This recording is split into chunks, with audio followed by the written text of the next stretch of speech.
So it happened again, our first wreck of 2023. Our poor Toyota Yaris! My phone! Everything's breaking! This is our 2014 Toyota Yaris, and you can tell that it's broken by the way that it is. So as you can see, the vehicle took an impact right smack dab here. It almost looks like you can see the outline of a bumper cover. And coincidentally, it also took out the headlight, it shifted the hood over, it pushed the fender back. You can't even open the passenger door, not to mention all of these little bits are now all scuffed up too. Hooray! Thankfully, there's nothing wrong with the actual door. The impact just caused this fender to push back so far, it's blocking this crease so the door will not open fully. And very fortunately, the airbags did not go off. There is no other damage on the vehicle except for this front impact.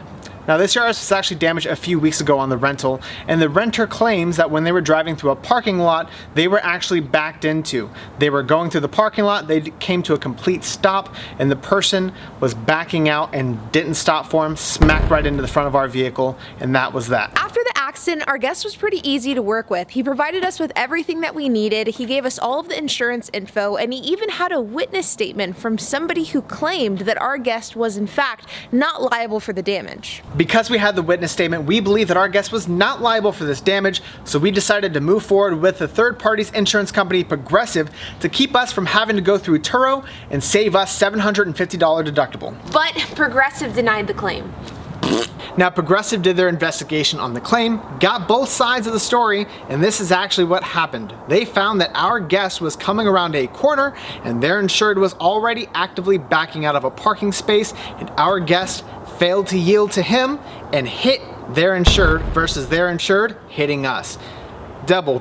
Now what really sucks about this entire situation is that I really felt like Progressive was going to approve the claim, and so as a result this car has just been sitting in front of our house for the last 3 weeks, and we actually got word from Progressive a couple of days ago that they actually denied the claim. So we ended up moving the claim to Turo. They're going to be handling it from here, and I have no doubt that we'll get the issues addressed. It just sucks that as a result this car has been sitting for way too long. Now in this downtime, I've been doing my due diligence and compiling a list of all the parts that we'll need to order, and even started ordering some of them. The list is as follows.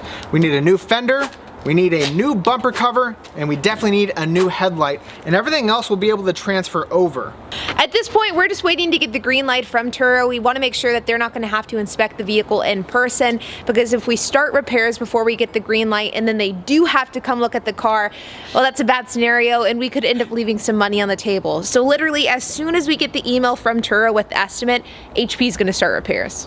And HP, how long do you think that it'll take? Oh, I can have this knocked out in less than a day for sure.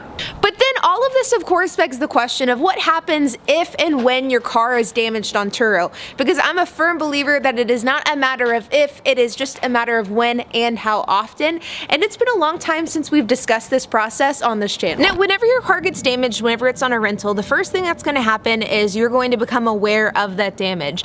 In a best case scenario, the guest will let you know that this has happened. In a worst case scenario, your car will simply get returned and it has a lot more damage than it had whenever it went out. And both of these scenarios have happened to us a number of times. From there, you have 24 hours to file a damage claim with Turo. They're going to ask you a number of different questions, including who's the registered owner, where's the vehicle, is the car drivable, they'll ask you to attach pictures. You'll have to fill out this entire form, and it is imperative that you do this within the 24-hour time frame.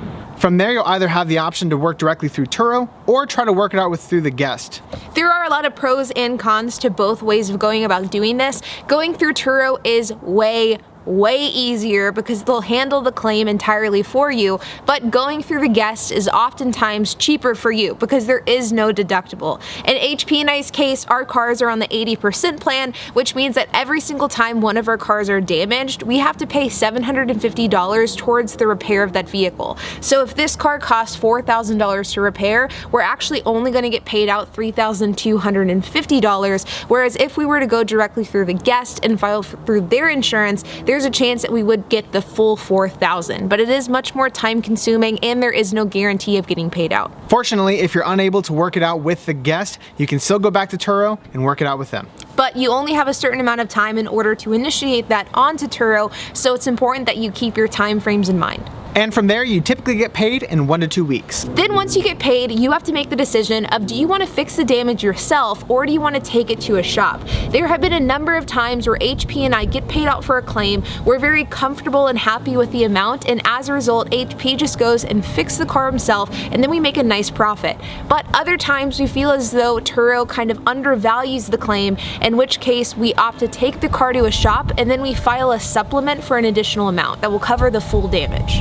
Like our white Kia Rio, they initially wanted to only pay us out $38 above our deductible, and when we took it to a body shop, they found over $4,000 worth of damage, so way over that $750 that they thought they were going to try to put on us. But in general, I have found that if you just talk to Turo and if you take your car to a shop and get a supplement or an estimate from a real reputable mechanic, they're oftentimes pretty fair about paying it back. Like in the case of our Kia Rio, they didn't really push back at all, and they were pretty, I would say, accepting of the additional charges. Yeah, they knew that, hey, that shop, they're experts.